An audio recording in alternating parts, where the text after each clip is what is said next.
Hello students, कैसे हो। Last video के अंदर हम लोगों ने बायोट सेवर्ट लॉ स्टार्ट किया था, उसकी एक एप्लीकेशन की थी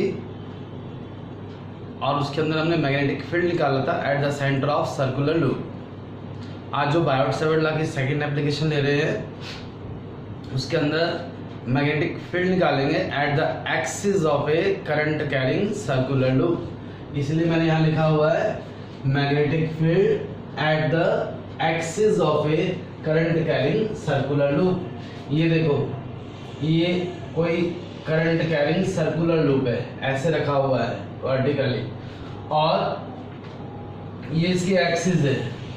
एक्सिस के ऊपर कोई पॉइंट है P।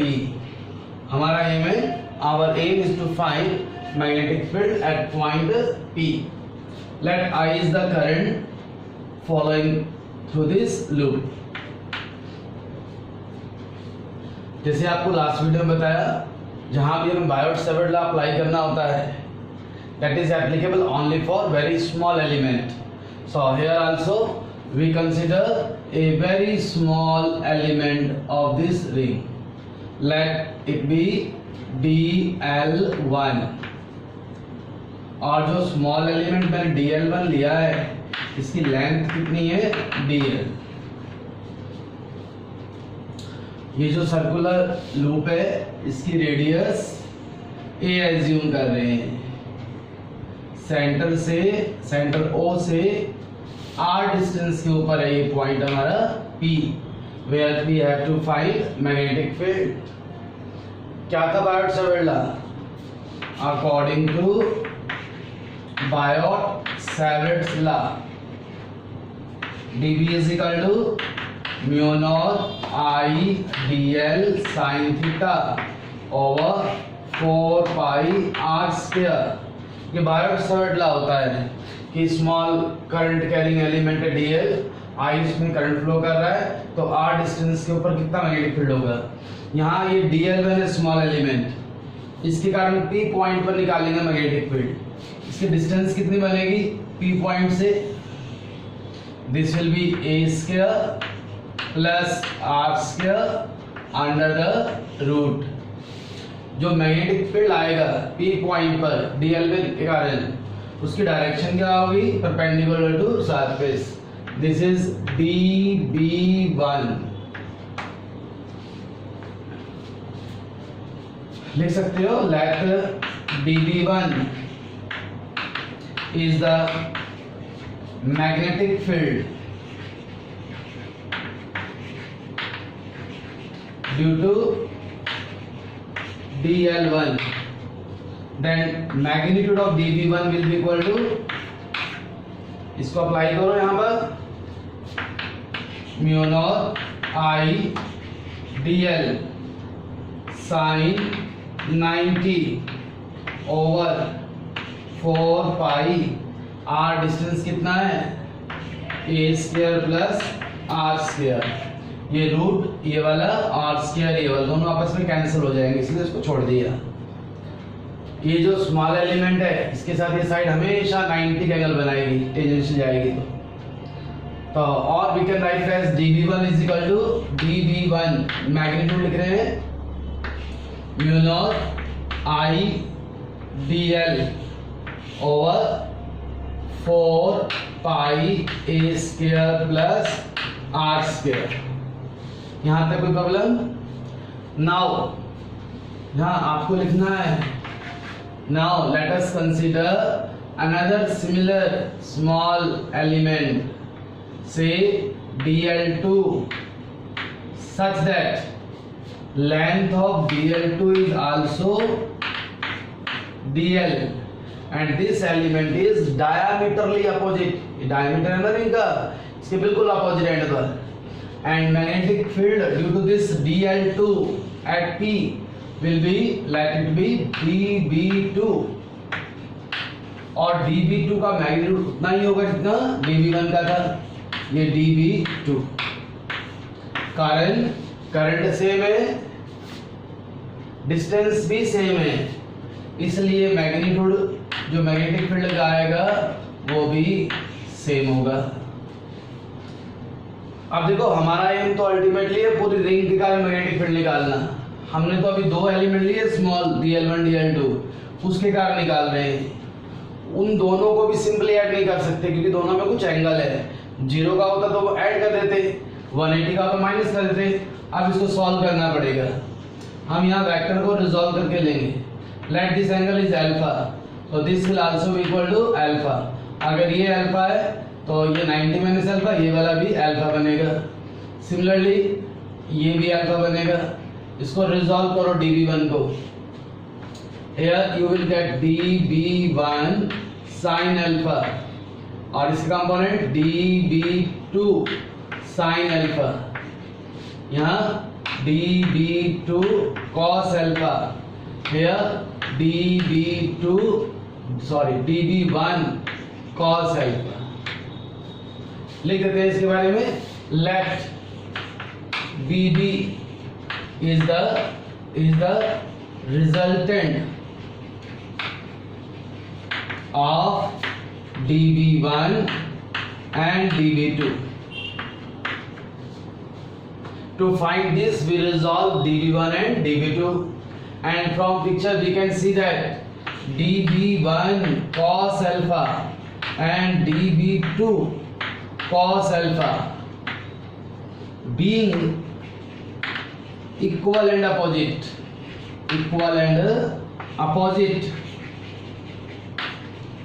will cancel each other।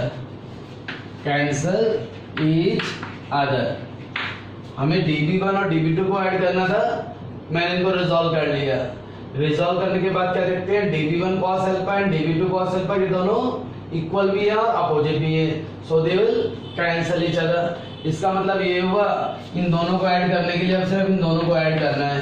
मैं यहाँ लिखता हूँ therefore dv is equal to dv1 sin alpha plus dv2 sin alpha। अब dv1 और dv2 इक्वल है, so we can write twice of dv1 sin alpha। इन सब की वैल्यू पुट करो। dv1 कितना था हमारा, ये लिखा हुआ ऊपर, mu naught I dl over 4 pi a square plus r square. Sine alpha इस ट्रायंगल के अंदर देखो परपेंडिकुलर और hypotenuse means a over a square plus r square की पावर 1/2। ये तो दो एलिमेंट के कारण निकाला है हमने टोटल मैग्नेटिक फील्ड। हमारा एम था पूरी रिंग के कारण निकालना एक्सिस के ऊपर। तो पूरी रिंग के लिए क्या करेंगे, इंटीग्रेट बोथ साइड्स, दोनों तरफ इंटीग्रेट करो। यहाँ तो कंप्लीट मैग्नेटिक फील्ड बन गया। जो कांस्टेंट है उसको बाहर निकाल दो, 2 mu naught I A over 4 pi A square plus R square की पावर 3/2। अच्छा, जो लिमिट इंटीग्रेट कर रहे हैं दोनों तरफ, हम लिमिट्स क्या लेंगे, पूरा रिंग चाहिए ना। अगर आप एक एलिमेंट लेते तो लिमिट होती 0 से लेके 2 पाई ए तक। अब दो एलिमेंट्स लिए हमने तो लिमिट हाफ हो जाएगी, 0 से लेकर पाई ए तक। और dl को इंटीग्रेट करेंगे तो l आएगा, लिमिट पुट करेंगे तो क्या आएगा, इनटू पाई। ये रिक्वायर्ड एक्सप्रेशन आ गया हमारा, कुछ नहीं करना है इसके अंदर। और लेकिन मैग्नेटिक फील्ड तो वेक्टर क्वांटिटी होती है, उसकी डायरेक्शन और बताओ। डायरेक्शन इन दोनों वेक्टर की डायरेक्शन ये वाली अलोंग द एक्सिस, तो यहाँ लिखेंगे अलोंग, यही वेक्टर फॉर्म लिख देते हैं अलोंग ओपी, ओ से पी की तरफ। अब ये रिजल्ट तो आ गया, इसको चेक करते हैं जो हमने काम किया वो ठीक है या गलत है। चेक करने का बहुत आसान तरीका है, स्पेशल केस बनता है इसका। Special case, if r is equal to 0, r is equal to 0 लेने का मतलब होगा ये जो P पॉइंट था कहां पहुंच जाएगा, O के ऊपर, that is at the centre of the ring. देखिए यहाँ पर क्या बनेगा, अगर r को 0 पुट कर दिए तो पहले जो ऊपर लिखा हो बचा हुआ है वो लिख दे यहाँ पर, b is equal to 2 mu naught I A into pi over 4 pi, R को 0 पुट कर दो, ये स्क्वायर रूट कैंसिल हो जाएगा, a की पावर 3 बच जाएगा, a की पावर 3, एक पाई कैंसिल हो गया यहाँ, एक 2 ये थे यहाँ माइनस हो गए, 2 2 जा 4, क्या बचा mu naught I over 2a। Last video के अंदर लास्ट आर्टिकल रिंग के सेंटर के ऊपर मैग्नेटिक फील्ड निकाला था हमने, रिंग के सेंटर के ऊपर बायोट-सेवर्ट लॉ की एप्लीकेशन थी वो भी फास्ट, तो वहाँ क्या आया था रिजल्ट हमारा, यही तो था mu naught I over 2a। तो इस तरह से आर्टिकल जो किया हमने वो चेक भी हो जाता है एट द स्पॉट कि जो किया वो गलत है या ठीक है। अब लेंगे हम बायोट-सेवर्ट लॉ की third application, most important application है, एक स्ट्रेट करंट कैरिंग कंडक्टर है हमारे पास, that may be of finite length, that may be of infinite length, उसके अंदर करंट फ्लो कर रहा है, we have to find magnetic field due to that conductor. थोड़ा सा लेंथी भी है वो आर्टिकल, लेकिन उसका रिजल्ट सब्जेक्टिव में ऑब्जेक्टिव में आर्टिकल हर जगह इंपॉर्टेंट है। बायोट-सेवर्ट लॉ की थर्ड एप्लीकेशन, लिखना चाहो तो कॉपी के ऊपर हेडिंग डाल सकते हो, magnetic field due to a current carrying conductor. मान लेते हैं ये कंडक्टर है मेरे पास, करंट कैरिंग कंडक्टर है, इसमें से कितना करंट फ्लो कर रहा है आई, कंडक्टर का जो सेंटर है से O, सेंटर से A डिस्टेंस के ऊपर कोई पॉइंट है P, वहां मैग्नेटिक फील्ड निकालना है हमें। तो जैसे हर बार होता है बायोट-सेवर्ट लॉ की एप्लीकेशन है, for this we will consider a very small element say of length dl। इस dl एलिमेंट के कारण P पॉइंट पर मैग्नेटिक फील्ड कितना बनेगा, आप ये एज्यूम कर लो जो dl स्मॉल एलिमेंट है वो कितने डिस्टेंस के ऊपर है सेंटर से, l डिस्टेंस के ऊपर है, तो ये वाला डिस्टेंस कितना बनेगा, ये वाला, इसको भी x ही मान लो। अकॉर्डिंग टू बायोट-सेवर्ट लॉ, क्या होता है Biot Savart law, dB is equal to mu naught I dl sine theta over 4 pi R square. ये तो बायोट-सेवर्ट लॉ है। हम यहाँ क्या लिखेंगे,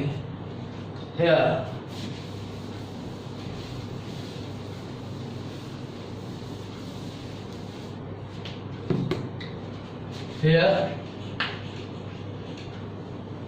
dB इज इक्वल टू कितना बनेगा, म्यू नॉट कांस्टेंट था, एज इट लिख दो, करंट यहां भी आई फ्लो कर रहा है, dl स्मॉल एलिमेंट dl लिया है हमने, एंगल ये थीटा एज्यूम कर लेते हैं हम भी, तो dl sine theta over 4 pi R square था, यहाँ डिस्टेंस मैंने x के लिए रखा है तो x के लिख देता हूं।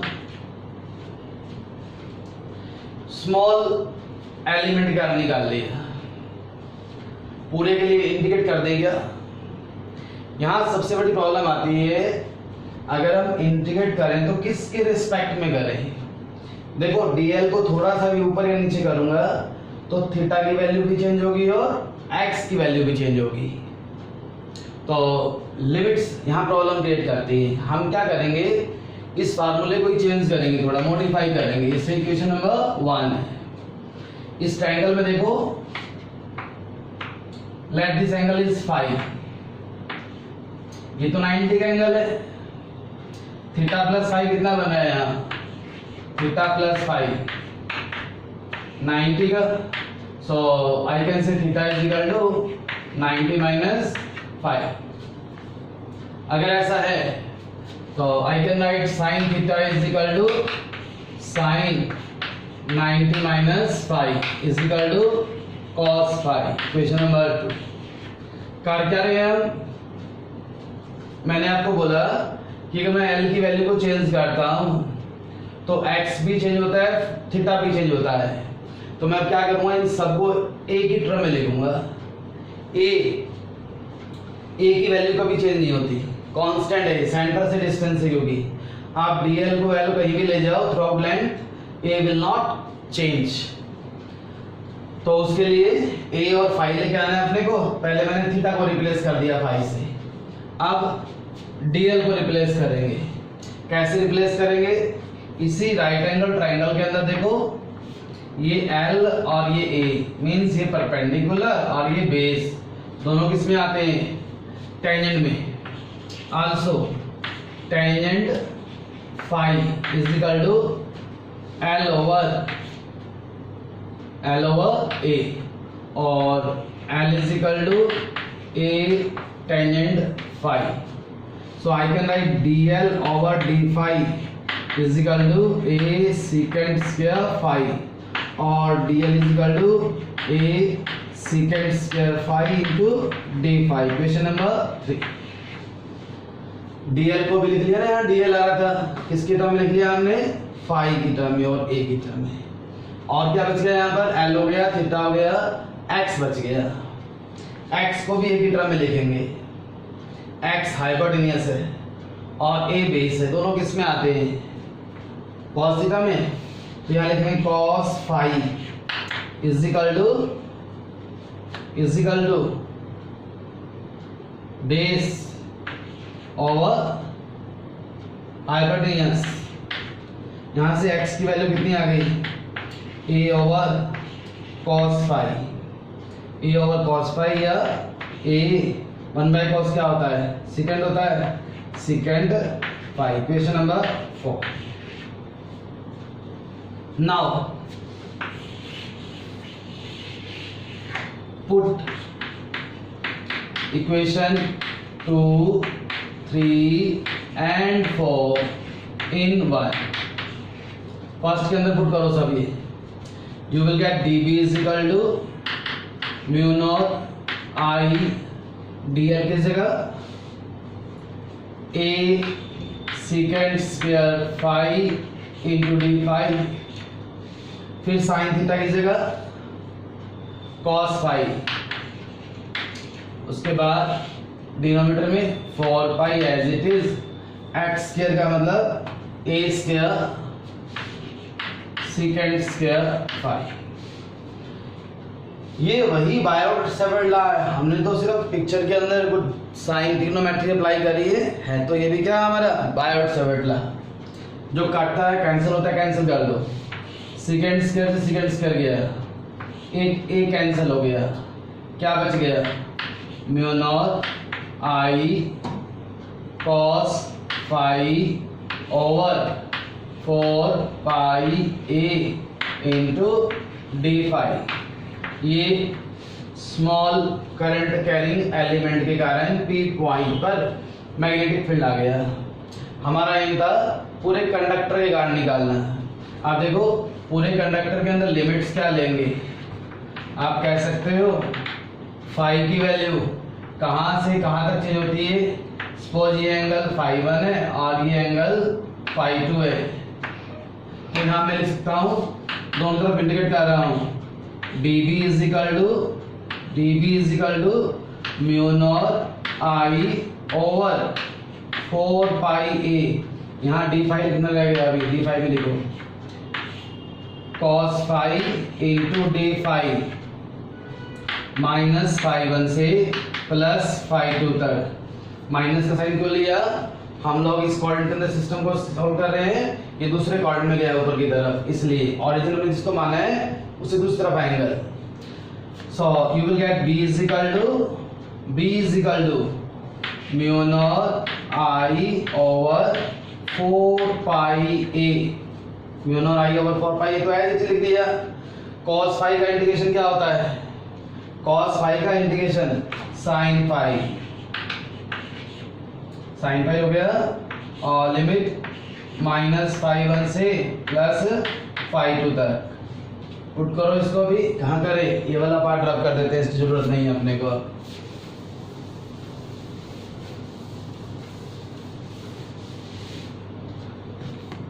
We will get B is equal to mu naught I over 4 pi A, upper limit minus lower limit, sin phi 1 plus sin phi 2, क्योंकि upper limit minus lower limit करेंगे, माइनस फाइव है, बीच में minus का sign और था, minus minus plus हो जाएंगे, ऐसे कर देता हूँ उसका भी, mu naught I over 4 pi A, upper limit का मतलब sine phi 2 minus sine minus phi 1, तो माइनस माइनस प्लस हो जाएगा, sine minus theta minus sine theta होता है, क्योंकि ये एक रिजल्ट आ गया इंपॉर्टेंट न्यूमेरिकल्स है बहुत से इसके ऊपर।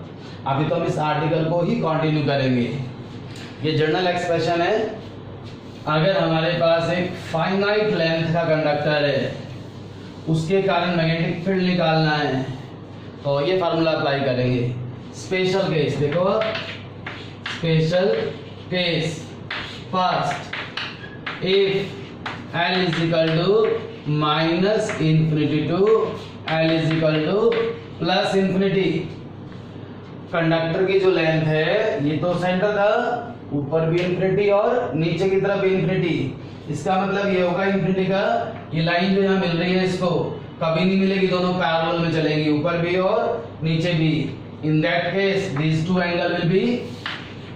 two angle will be of 90 degree. अगर ऐसा रखते हैं तो b का फार्मूला क्या बन जाएगा, mu naught I over 4 pi A sine 90 plus sine 90, sine 90 कितना होता है 1, 1 प्लस 1 2, 2 टू जा 4, you get mu naught I over 2 pi A.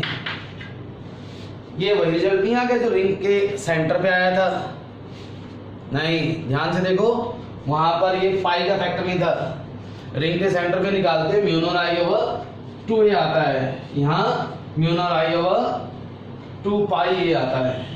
Second special case, इसको रब कर देता हूं पहले, फिर करेंगे सेकंड केस। आप वीडियो को पॉज करके नोट कर सकते हो। सेकंड है, if point P is near the one end of conductor,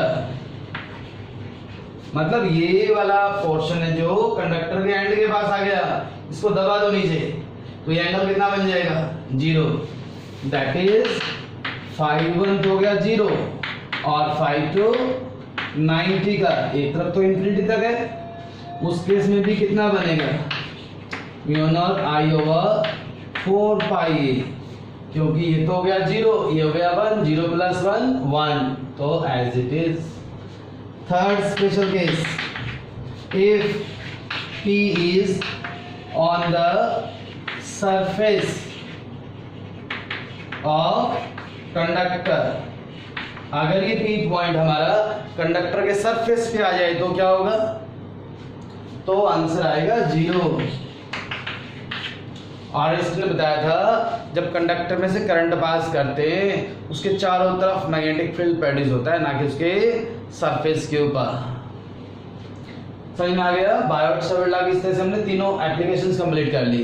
इतनी इंपॉर्टेंट है, बोर्ड कोई भी हो एग्जाम्स में एक एप्लीकेशन देखने को मिल जाती है। और ऑब्जेक्टिव की बुक उठाओगे तो इन टॉपिक्स के ऊपर न्यूमेरिकल्स भरे पड़े हैं। प्रदीप की या दिनेश पब्लिकेशन की बुक लोगे तो उसके अंदर बहुत सारे न्यूमेरिकल्स है, गिनती नहीं है। एनसीईआरटी के अंदर भी बहुत न्यूमेरिकल्स हैं। तो नेक्स्ट टाइम कुछ न्यूमेरिकल्स भी करेंगे हम लोग और अपना नेक्स्ट आर्टिकल भी कंटिन्यू करेंगे। तब तक के लिए इसी को कंप्लीट करो। Thank you.